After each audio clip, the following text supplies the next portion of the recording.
Hello friends, आपका स्वागत है मेरे चैनल पे। तो जैसे कि आपको पता है कि आपका CSR नेट जून 2024 का एग्ज़ाम आने वाला है, तो उसके बाद से आपके मन में एक ये डाउट भी है कि इस बार जैसे कि एक और नई कैटेगरी आपके कट ऑफ में ऐड हुई है, तो क्या उसका फ़र्क है जो आपकी कट ऑफ में पड़ेगा ओवरऑल, और क्या उसकी कट ऑफ रह सकती है, और क्या आपकी इस बार जून की कट ऑफ JRF या नेट के लिए रह सकती है।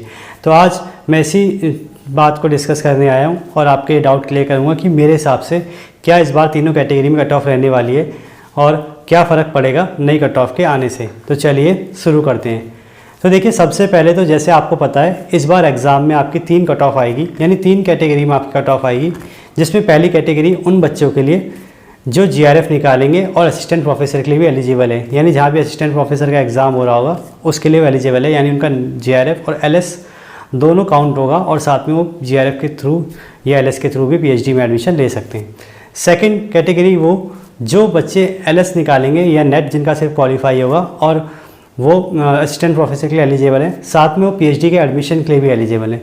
और लास्ट एंड थर्ड कैटेगरी जो एक्स्ट्रा ऐड हुई है वो ये जो ना ही जिनका ये माना जाएगा कि उनका LS क्वालिफाई हुआ है, यानी वो असिस्टेंट प्रोफेसर के लिए एलिजिबल नहीं है, और ना ही ये माना जाएगा कि उनका JRF हुआ है, क्योंकि 2 कैटेगरी सेकंड में भी जैसे JRF नहीं माना जाता, और पर उनको सिर्फ PhD में एडमिशन देने के लिए कट ऑफ निकाली जाएगी।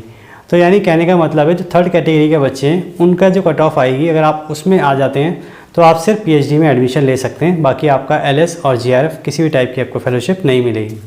तो अब बात ये आती है कि इस बार इस चीज़ का कट ऑफ में क्या फ़र्क पड़ेगा और क्या इस बार जून की कट ऑफ रह सकती है। तो देखिए, सबसे पहले अगर मैं फर्स्ट कैटेगरी की बात करूँ JRF की, तो देखिए JRF का ट्रेंड वैसे ही चलेगा सेम जैसे हमेशा चलता आया है। जून का एग्ज़ाम थोड़ा आपको हार्ड देखने को मिलता है और दिसंबर का थोड़ा उसके मुकाबले ईजी।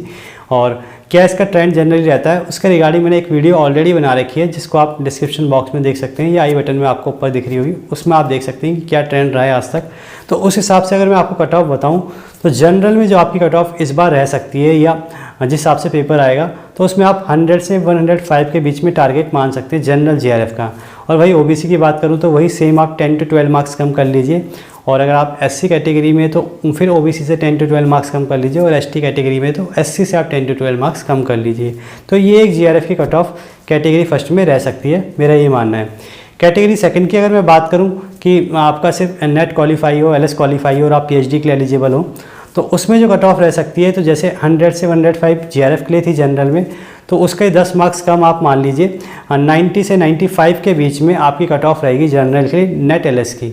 और वही 10 to 12 मार्क्स आप सेम OBC के लिए कम मान लीजिए, और फिर रिस्पेक्टिव कैटेगरीज में फिर कम मानते जाइए 10 से 12 मार्क्स। उसके बाद जो सबसे मेन और इम्पॉर्टेंट है कैटेगरी थर्ड, जो इस बार नई इंट्रोड्यूस हुई है कि सिर्फ आपका PhD में एडमिशन के लिए जो कट ऑफ आने वाली है।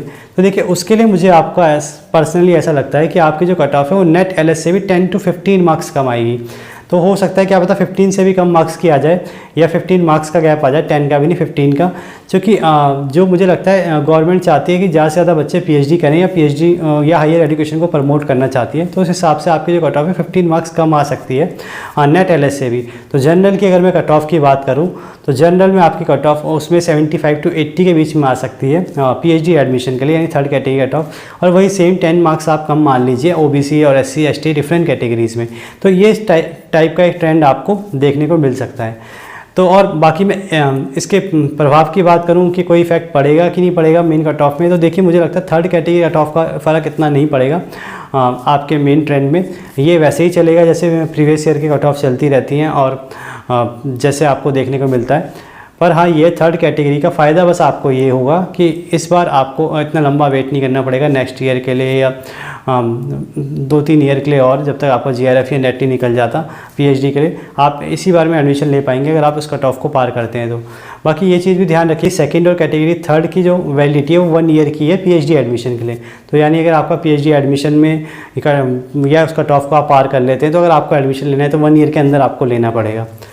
तो आई होप आपको मेरी बात समझने आई होगी, और ये मैं पूरा ट्रेंड एनालाइज़ किया है, तब उस हिसाब से मैंने आपको बताया है। तो आप इस हिसाब से प्रिपरेशन कर सकते हैं। बाकी इम्पॉर्टेंट चीज़ ये भी आपको ये भी ध्यान रखना है, ऐसा नहीं है कि आप पूरा इसी ट्रेंड को फॉलो करें, आप ये भी देखें कि एग्ज़ाम किस टाइप का आ रहा है। ये सबसे ज़्यादा समझदारी की बात है। अगर आपको एग्ज़ाम इजी लगे तो आप उस हिसाब से अटैम्प्ट करें, और एग्ज़ाम अगर आपको हार्ड लगे तो उस हिसाब से अटैम्प्ट करें, क्योंकि ये एग्ज़ाम पे ही डिपेंड करेगी कि रियल एक्चुअल कट ऑफ क्या रहेगी। ये एक पूरा एनालिसिस था पुराना, उसको मैंने आपके साथ डिस्कस किया है। बाकी आप मेन एग्ज़ाम को भी ध्यान में रखिएगा। तो आगे ऐसी इन्फॉर्मेटिव वीडियो देखने के लिए चैनल सब्सक्राइब करें, वीडियो को लाइक करें और शेयर करें। Thank you.